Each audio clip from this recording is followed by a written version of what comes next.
Leviathan. Leviathan is an important book that is written by Thomas Hobbes. Thomas Hobbes experienced so many upheavals in his life. He was also acted as a tutor to the Prince of England. So he was associated with the royal family and he supported the royal family in his books. When there was a demand against the rule of kings, Stuart kings in England, he opposed that and he insisted that England should be under the rule of the Stuart kings. So Thomas Hobbes opposed the social contract theory, and he has given another theory. Thomas Hobbes opposed the divine origin theory, and he has formulated the social contract theory. The divine origin theory believed that the state was created by God and king was appointed by God. King was given the power to rule the country by the God.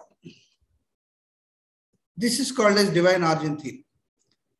The power of the king is emanated from the divine force.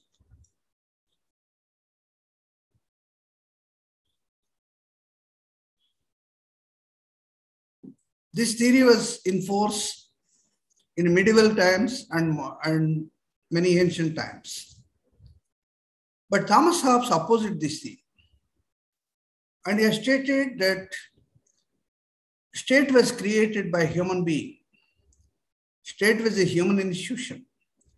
It was created, evolved, and developed by human beings. The society as a whole has created the institution of state. So this is how this theory is called as the social contract theory.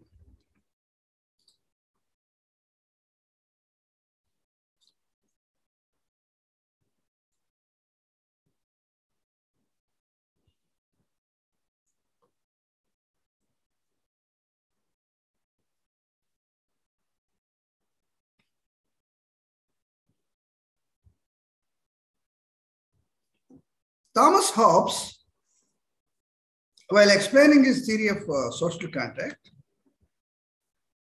he has also explained about the need for a strong sovereign power, a strong monarchy in the country. He is in support of absolute monarchy. Absolute monarchy means the king with unquestionable powers, unchallengeable powers. That is called as absolute monarchy. So he was in favor of the absolute monarchy in England. So he gave the theory of social contract. Thomas Hobbes, in his great book Leviathan, has started his theory with the understanding of human nature. According to Thomas Hobbes, human being is selfish, human being is self-centered, human being is egoistic, human being is aggressive, human being is guided by his weaknesses, human being tries to dominate, human being is pessimistic. So this is how he has depicted the human nature with a negative picture. We find similarity between Niccolo Machiavelli and Thomas Hobbes in the depiction of human nature. There is a lot of similarity between Machiavelli and Thomas Hobbes in the depiction of human nature. Both the philosophers have believed that human being is selfish, human being is egoistic, an individual is aggressive, an individual is egoistic, self-centered, and so on.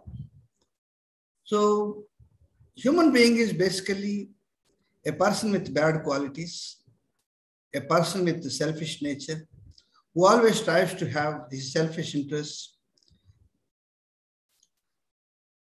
achieved over others. So Thomas Hobbes believed that the very personality of human being is negative in nature. That's called selfishness, self-centeredness, egoistic, jealousy, aggressiveness, and so on. So such a person with all the bad qualities, how did he live in the state of nature? He started his theories with human nature, an understanding of human nature. The second point is state of nature. In the state of nature, he believed that human being had no state. He lived in nature. There was no government, there was no constitution, there was no law, there was no legal authority, there was no king, there was no constitution.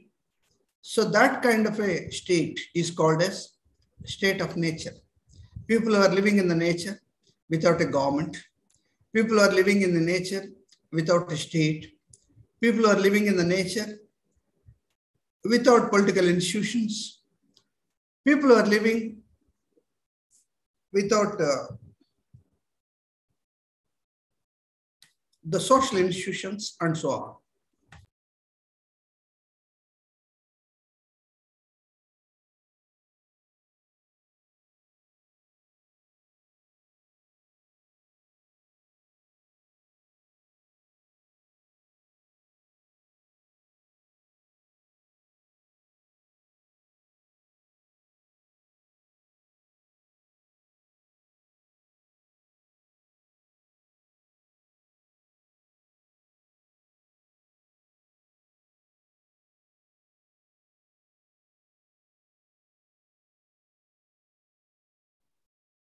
His theory has 6 points.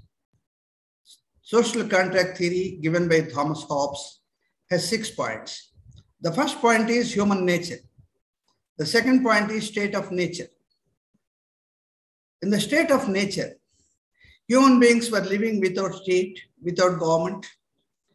Human beings have no king, no sovereign authority. There was no legal authority. Human beings were living in the nature. That was called a state of nature. In the state of nature, human beings were living with solitary, poor, nasty, brutish, and short. These are the 5 adjectives that Thomas Hobbes described the state of nature. When human being is selfish, he will not have any social life. That's how he is solitary. Solitary means he lives alone. Living alone without company is called as a solitary life. The second one is state of nature also is poor. People are living with poor conditions. Why poor? Because nobody is interested to have any social relation with other person. So when you do not have any social life, you cannot achieve all your desires. Man is with unlimited desires, but he has no channel or social life to achieve. So that's why all the desires are unfulfilled.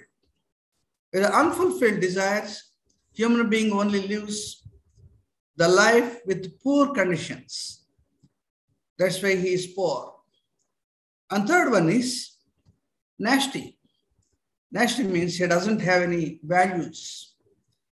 He lives a very uncivilized life. Nasty. The fourth one is brutish.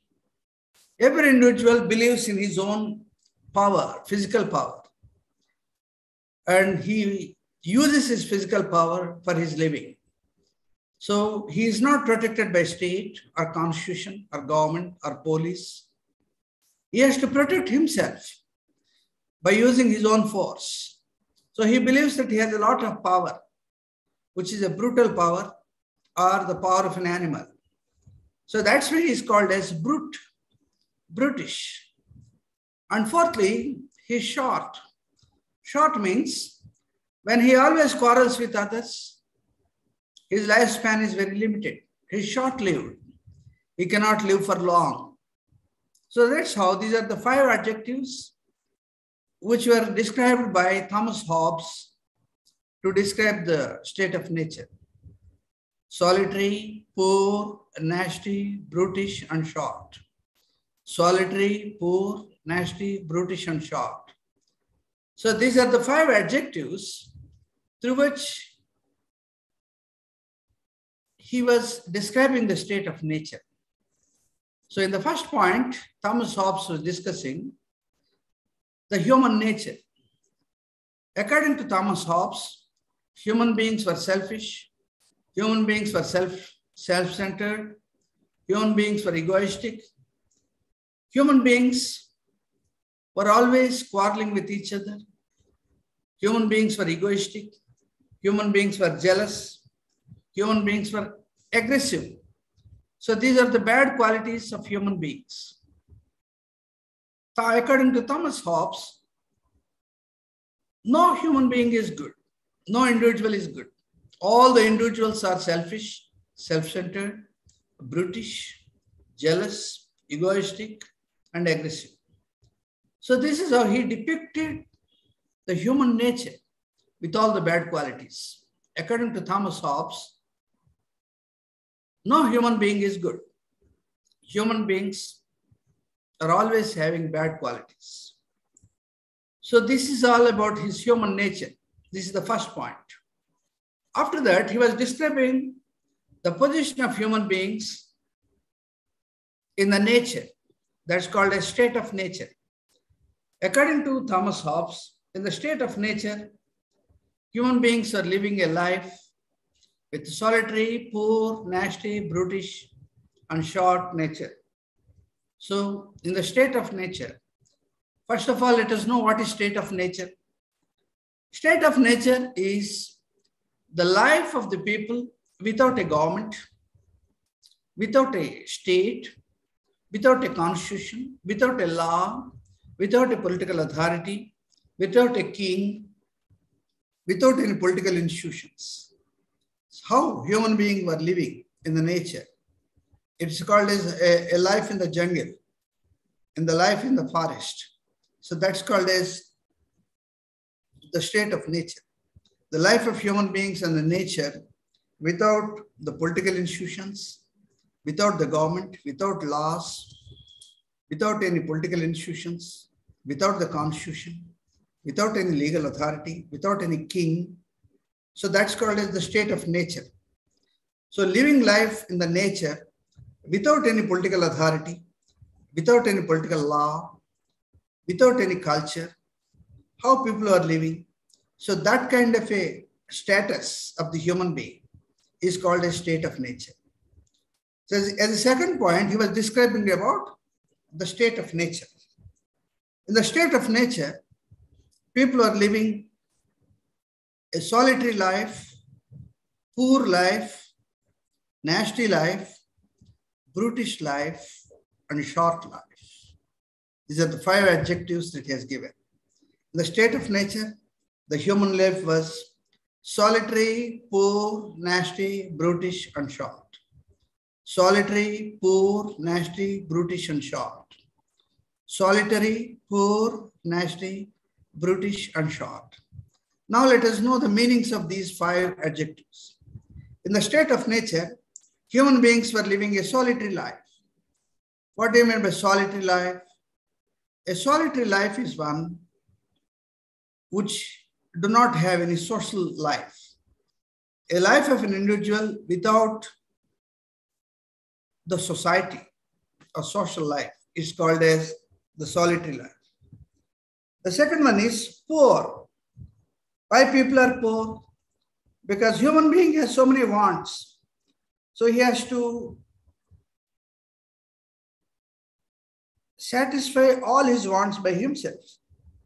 So that's called as poor. That's why human being is poor. and solitary, poor, nasty. What do you mean by nasty? According to Thomas Hobbes, human being is nasty because human being is uncivilized. He does not have a social life, a civilized life. So he always have a social life. He will not have any social life in the state of nature. So he is not guided by any culture or values or anything. He has an uncivilized way of life. So that is called as nasty life.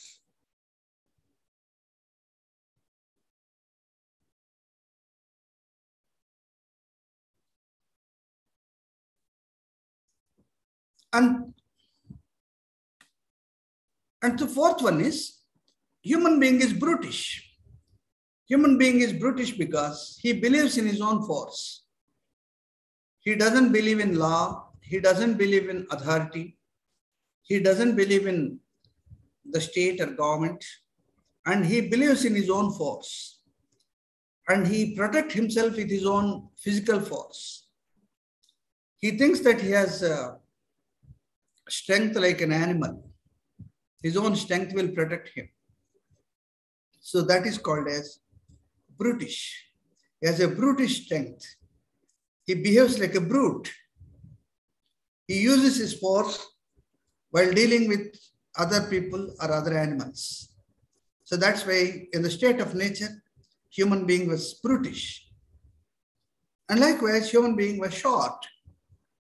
Human being was short because he quarrels with everybody and his life is short-lived. He doesn't have longevity. He doesn't live for long. He lives only for a brief period. So that's why he lives only for a shorter period. So these are the 5 adjectives that have described human being, the state of nature.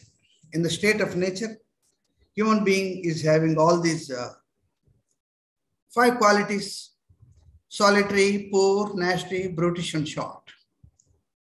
And the third important point is when people live a solitary life, poor life, brutish life, nasty life, and short life, there is a lot of inconvenience.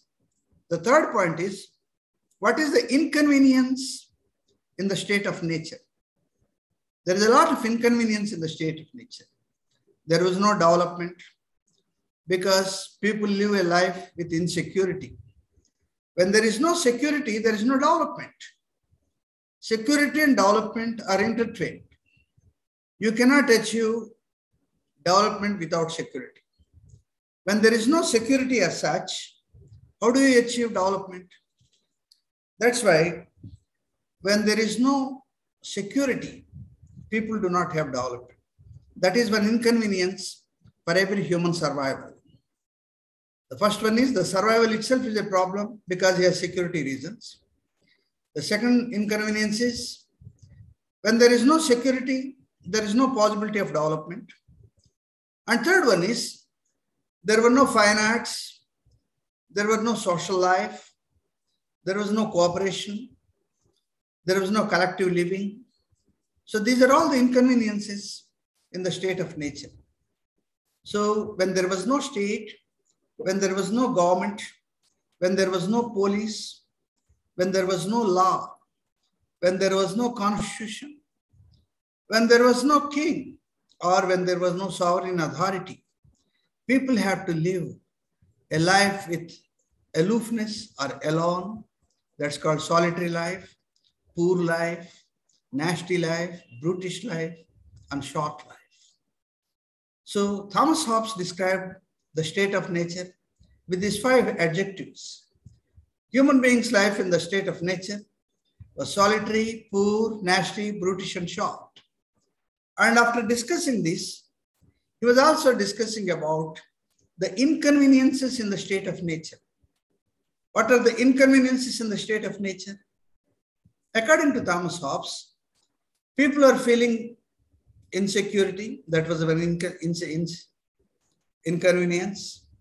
The second one is people are living in security because of aloofness and there was no development. When there was no security, there was no development. And development and security are intertwined. When you have security, then you are assured of development. So with insecurity, there was no progress and there is no development. And third thing is, with insecurity and without any development, people also do suffer from lack of finance, lack of education, lack of maturity and other things. These are all the inconveniences in the state of nature. And people have realized that they are facing inconvenience.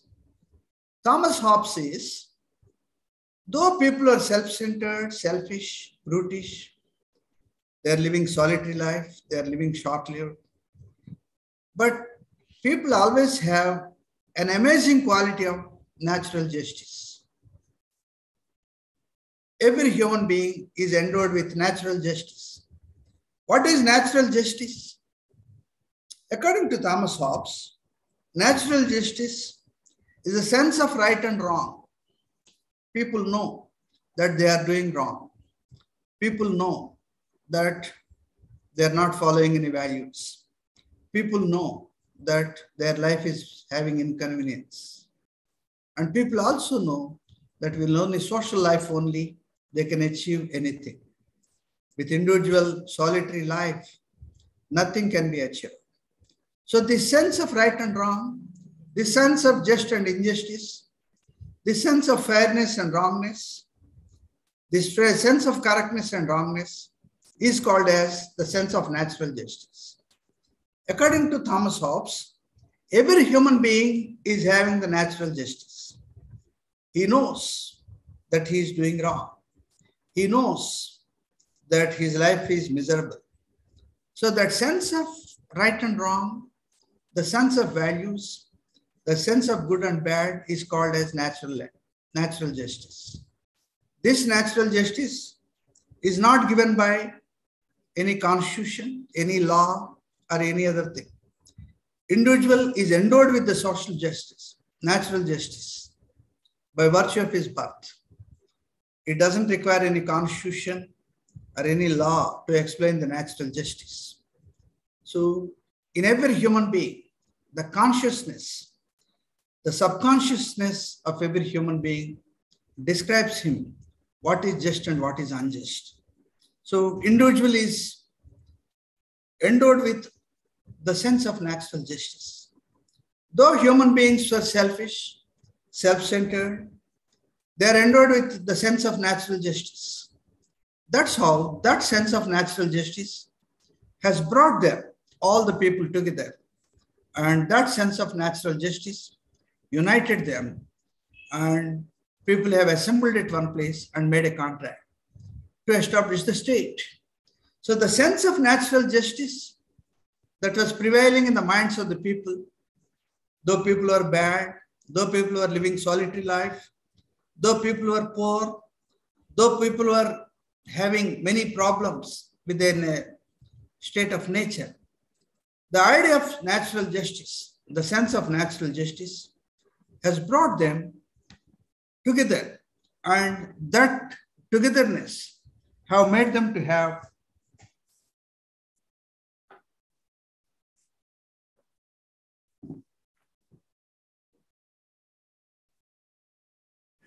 a social contract among themselves.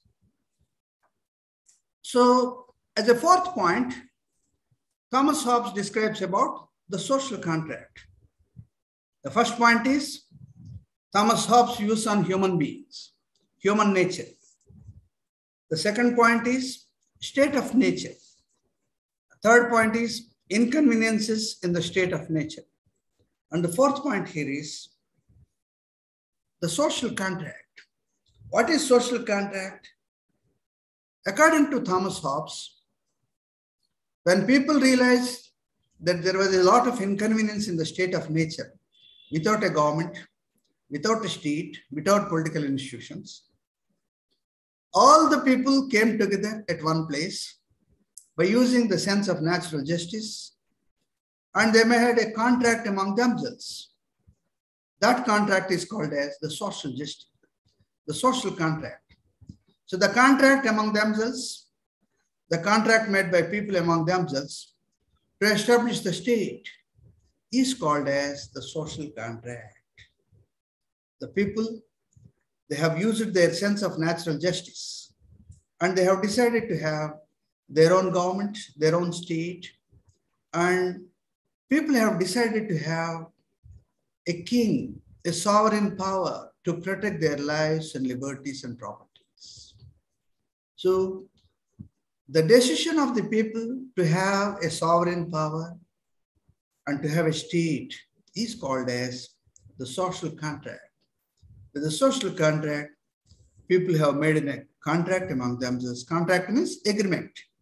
People have made an agreement among themselves to have the state, to have the sovereign power.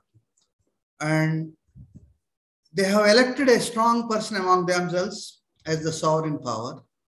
And they have agreed upon themselves to adhere, to follow the instructions of the sovereign power. So thus, a king is emerged, a sovereign power is emerged. And that sovereign power is called as the state. So this is how people made an agreement among themselves. That agreement is called as the social contract. When there is an agreement, there must be some parties who participated in the agreement. Agreement cannot be done by one person against himself. Agreement should be done at least between two parties. Without having two parties or more parties, agreement is not possible. When there is an agreement, it should be at least two parties. At least there must be two parties. Between them, agreement should be there. So when there is an agreement among people, at least two parties should be there. And Thomas Hobbes describes that the agreement is between every individual with the remaining individuals. With every individual against all the individual. With each individual with all the individuals. Between one individual and all other individuals. Between one person and all other remaining persons in the society. So every person have come together and made an agreement with every other person. It is an agreement between every person with every other person. With every person with all the remaining persons. So this agreement is among the people who are the parties of the agreement. Each individual is one party. The remaining whole society is another party. So the agreement is between each one with everyone. Each one with everyone. Each one with everyone. Each one with remaining people is called as the social contract. So the agreement is among the people. The agreement is between the people. Each against all against each. This agreement was made by each against all. And this agreement was all against each. Each against all against each. This is the principle of the agreement. So in this agreement, people have decided to elect one sovereign power. A strong man among themselves as their sovereign power. And each person have surrendered their natural rights. Till them they have enjoyed. Till the formation of the sovereign, people have enjoyed all the natural liberties, natural rights. And the moment they have elected the sovereign power, they have surrendered all their liberty, all their rights, all their natural rights to the sovereign power. So this is one condition in the social contract. The contract is made by each against all, with all against each. And what is the purpose of the agreement? The purpose of the agreement to elect a sovereign power to protect their lives, liberties, and properties. And what is the objective of the agreement? The objective of the agreement is to establish a state establish a state to protect the rights, liberties, and properties of the people. So this is how an agreement is made by each individual with all the other remaining individuals. There are two parties here. Each individual is one party. The remaining all people is the other party.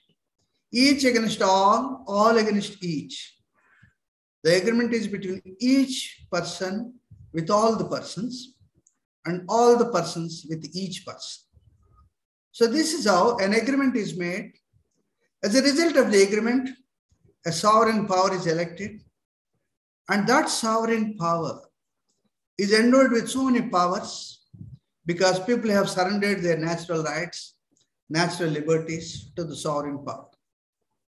So the sovereign power got his power with people as a source, and people have surrendered all their natural rights, natural liberties.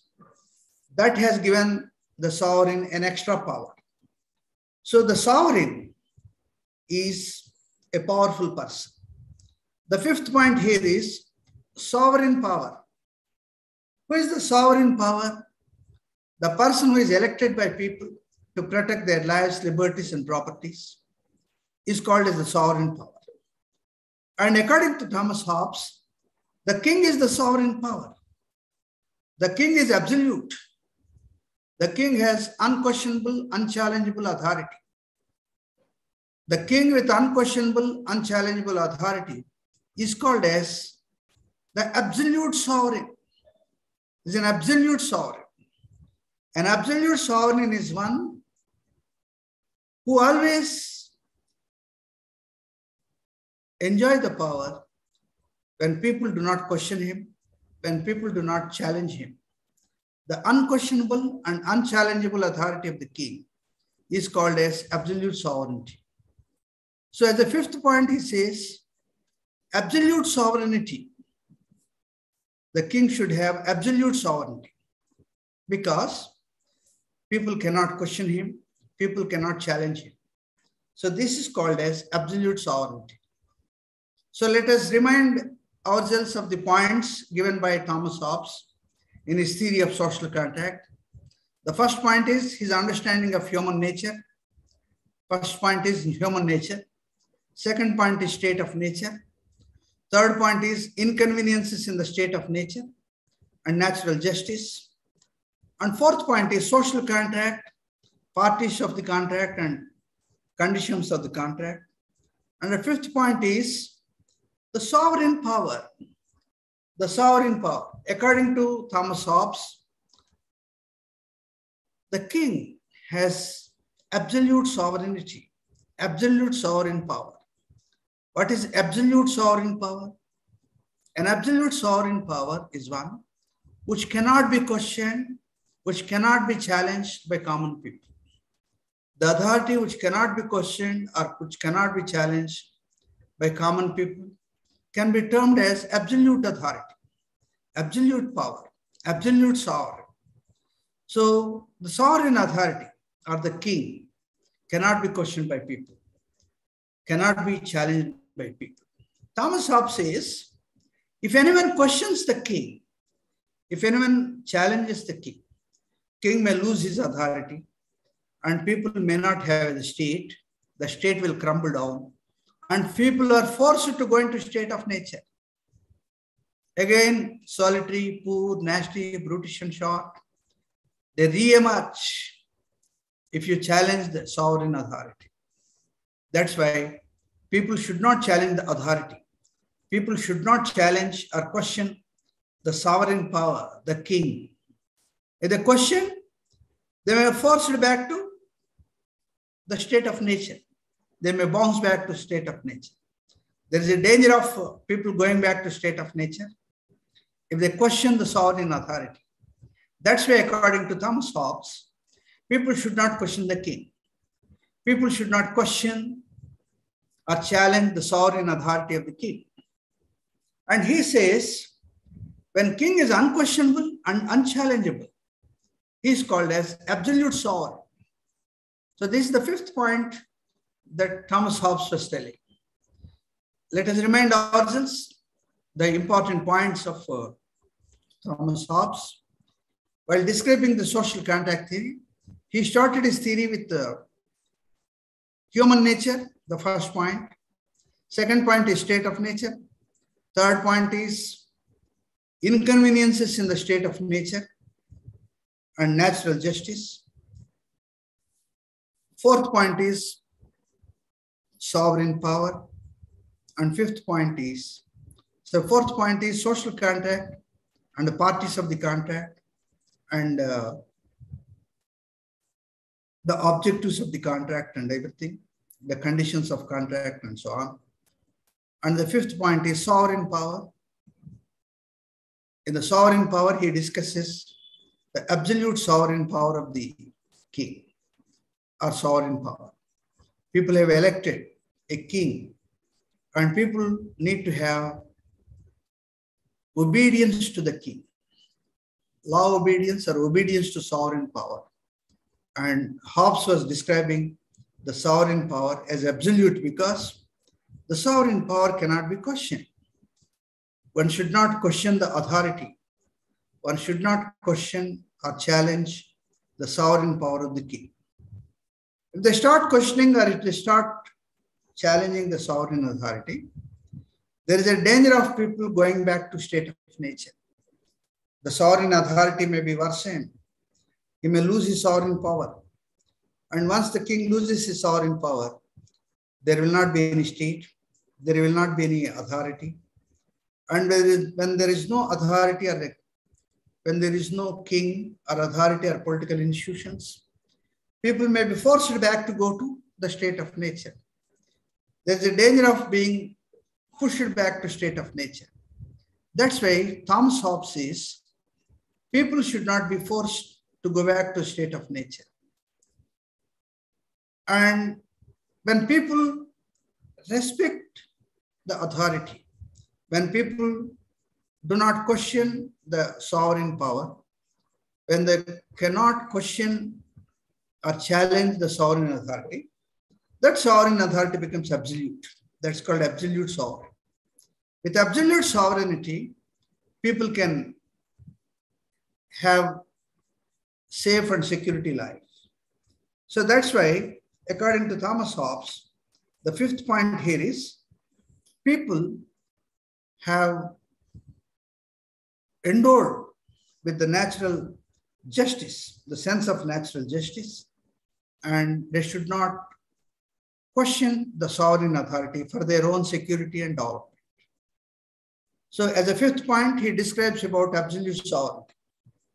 And in the sixth point, he was also describing about the rights of the people. According to Thomas Hobbes, after the social contract was envisaged, when the social contract comes into force and an absolute sovereign power comes into power, people will have two types of rights. The first types of rights are those rights which are sanctioned by the sovereign power. Whatever the rights, right to life, right to liberty, right to property, right to education, right to religious freedom, right to marriage, right to family. These are some of the rights. Whatever the rights that are given by the king, given by the sovereign authority, people can enjoy them. This is the first set of rights. The first set of rights are those rights which are sanctioned by the king. When the king, in the best interest of the society, if he sanctions certain rights to the people, that is called as the first set of rights. And the second set of rights are those rights which people are endowed by nature. People are having natural rights. Among them, one important right according to Thomas Hobbes is the right to self-preservation. The right to self-preservation. That means the right to protect himself, the right to protect human being by himself. The right to self-defense is called as the right to self-preservation. According to Thomas Hobbes, this second type of rights are given by nature. It was not given by the family or society, or the sovereign authority, or the constitution, or any law, or any religion. But this right is given by nature. What does the right indicates? Right to self-preservation. According to Thomas Hobbes, when the sovereign authority tries to take away the lives of the people, when the sovereign authority threatens people against their wishes and wills, when sovereign authority creates insecurity among the people and keep on killing the people, when people feel that their life is in danger because the sovereign authority is threatening their lives, then people have the right to self-defense. They can even oppose the sovereign authority also, because your life is more precious than the power of the sovereign power. Your life is more precious than the powers of the king. When the king is becoming cruel, when the king is dictatorial, when the king is becoming a despot and he's killing all the people, then people have a right to revolt against the king. So this is how he has given the people the right to self-defense when the king or the sovereign authority becomes very cruel. And this type of right is called the second set of right. So according to Thomas Hobbes, in a social contract, people have two types of rights left. The first type of rights are those rights sanctioned by the king, sanctioned by the sovereign authority. They're the first set of rights. The second set of rights, that is called as the right to self-preservation, is endowed by the nature. Nature itself has given every individual to fight for your life. When the sovereign authority tries to kill you, you have a right to defend yourself. That power of self-defense is called the right to self-preservation. The right to self-preservation is endowed by nature to every individual. So that self-preservation or the right to self-preservation is called as the right to self-defense, the right to life. So when your life is in danger, however big, however powerful a sovereign power is, but you can protect your life by making a fight with the sovereign power also. You have a power even to fight against the sovereign power also. Here you can question the sovereign, you can challenge the sovereign, you can fight with the sovereign for your life, because your life is more precious than the authority of the sovereign. So that's why Thomas Hobbes says every individual is endowed with the power of self-preservation. The power of self-preservation is also called as the power of self-defense. So with all his absolute authority, with all his absolute power, when the sovereign becomes cruel and dictatorial, then people have every right to defend themselves. They can defend their lives against the powers of the individual, against the powers of the sovereign power. So this power of self-defense against the absolute sovereign authority is called as the right to self-preservation. According to Thomas Hobbes, every individual, every creature in the nature has a right to self-defense. When its life is in danger, it has a right to fight back, to save its life, because its life is more precious than the authority of the king. So these are the two types of rights that Thomas Hobbes has mentioned about in his great book Leviathan. The first set of rights are those rights which are sanctioned by the state, they're sanctioned by the sovereign authority, in the best interest of the society. The second set of rights is called as the right to self-defense, is the right given by nature when the sovereign authority himself becomes cruel against the lives of the people. Actually, he has to protect the lives of the people. But if he suddenly, for any reason, becomes cruel and try to kill the people, when people have a right to self-defense and self-preservation, they can even threaten the sovereign power. So the power of the sovereign will not be tolerated in times of the danger of their lives by people. So this is called as the right to self-defense or the right to self-preservation. The right of people to have the self-preservation is called as the right to self-defense. This is the second set of rights that Hobbes was mentioning. So friends, these are some of the points in the social contract given by Thomas Hobbes. Let us remind ourselves all the 6 points. In the social contract theory of Thomas Hobbes, he has described the human nature in the first point. According to Thomas Hobbes, human being is selfish, self-centered, egoistic, aggressive, and so on. In the second point, he described about the state of nature. The first point is human nature. Second point is state of nature. The state of nature is the nature, people's living conditions in the nature without a government, without a state, without a sovereign authority, without a king, was called as state of nature. According to Hobbes, in the state of nature, people are living a solitary life, poor life, nasty life, brutish life, and short life. It was marked by solitary, poor, nasty, brutish, and short, the qualities. And in the third point, he was discussing about the inconveniences in the state of nature. There is a lot of inconvenience in the state of nature because when there was no security in the state of nature, when there was no security, people may suffer lack of development. Development will not be there. And thirdly, in the state of nature, people do not have any progress because it is filled with insecurity. When you have a lot of insecurity, people may not have development or progress. So there are so many inconveniences in the state of nature.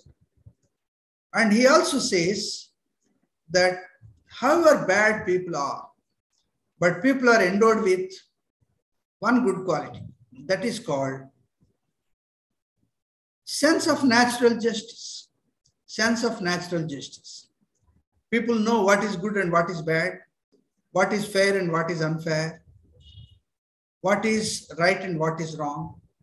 So this kind of ability to differentiate between good and bad, fair and unfair, just and unjust is called as sense of natural justice. So though people are bad, though people are selfish, though people are aggressive and egoistic, but they have a sense of natural justice. They know that they are wrong. They know that there is a lot of inconvenience in the state of nature. So this sense of natural justice motivated the people to come together and made a contract. And sense of justice have driven the people to make a contract among themselves. So in the third point, he described about the inconveniences in the state of nature. In the fourth point, he was describing the social contract. According to Thomas Hobbes, the social contract was formulated by each individual against all the individuals, each against all against each. It's an agreement between each person against all persons and all persons with each person. Each against all and all against each. Each against all against each. So this is how the contract is made among the people. What is the result of the contract? As a result of the contract, people have elected a sovereign power.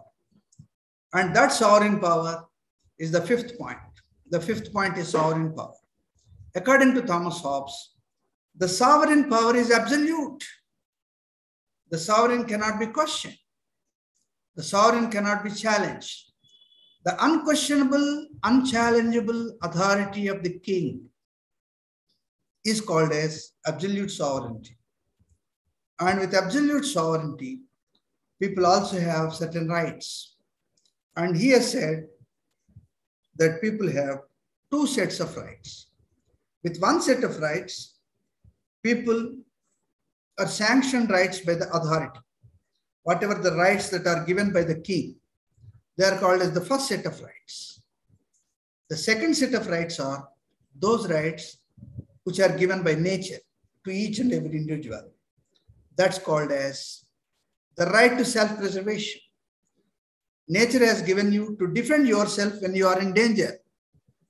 So that kind of self-defense is called the natural right. This right is not given by either constitution or society or family or religion or political authority or political institutions. So this right is given by the nature. So these are the 6 points given by Thomas Hobbes. Let us remind all the 6 points for a while. The first point is human nature. The second point is state of nature. The third point is inconveniences in the state of nature. And the fourth point is social contract, the conditions of contract and parties of the contract. And fifth point is sovereign power. The sixth point is rights of the people. So these are the 6 points. Now you please turn to page number 72. There are some questions here. Describe the state of nature depicted by Hobbes. As I was telling you, in the state of nature, people are having solitary, poor, nasty, brutish, and short. So that you have to write. And examine Hobbes' views on sovereignty. According to Thomas Hobbes, people should respect the absolute sovereignty of the king. Absolute sovereignty means unquestionable, unchallengeable authority. What is the contribution of Hobbes to political theory? Hobbes has given the concept of authoritarianism to political theory. And he is also a liberal. He was discussing about rights of the people. So all the 3 important questions. And there are short answer questions. There is one question here. Hobbes' views on human nature. According to Thomas Hobbes, human being is selfish, self-centered, egoistic, jealous, aggressive, and all these things. So these are the things. In the next class, we'll be discussing about John Locke's theory of social contract. Thank you, friends. Thank you very much.